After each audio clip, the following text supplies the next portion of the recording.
Easter ആയിട്ട് beef stew ഇല്ലെങ്കിൽ പിന്നെ എന്താ ആഘോഷാലേ.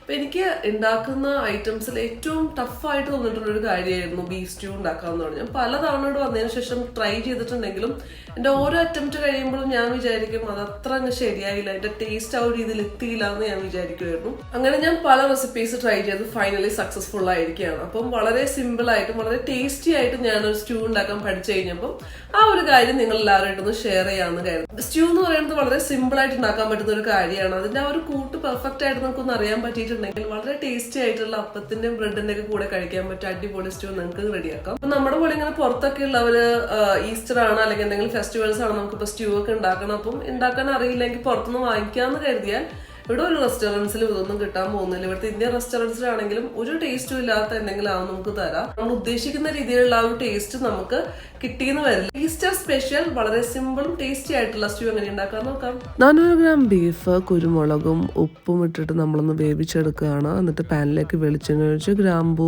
പട്ട കടമുണ്ടെങ്കിൽ ഇടാം.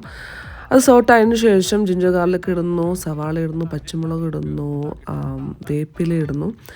എന്നിട്ട് അത് സോട്ടായതിനു ശേഷം ഒരു ക്യാരറ്റും 2 പൊട്ടറ്റോ ഇട്ടിട്ട് നന്നായിട്ട് വഴറ്റിയെടുക്കുകയാണ്. അതിനകത്ത് ബീഫ് സ്റ്റോക്ക് ഒഴിച്ചതിന് ശേഷം ബീഫ് ഇട്ട് നന്നായിട്ട് മിക്സ് ചെയ്യുക. എന്നിട്ട് നമുക്ക് അതിനകത്തേക്ക് കുരുമുളകും ഗരം മസാലയും നമ്മൾ ആഡ് ചെയ്ത് കൊടുക്കുന്നുണ്ട്.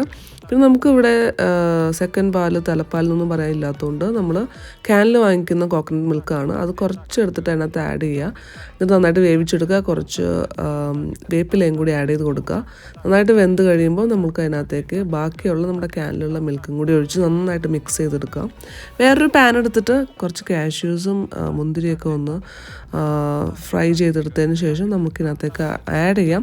അപ്പോൾ തന്നെ ഇളക്കെടുത്ത് മൂടി വെക്കുക. 10 മിനിറ്റിന് ശേഷം ഓപ്പൺ ആക്കിയിട്ട് നന്നായിട്ട് മിക്സ് ചെയ്ത് കൊടുക്കുക. അടിപൊളി കൺസിസ്റ്റൻസിയിലുള്ള ബീഫ് സ്റ്റൂ റെഡി.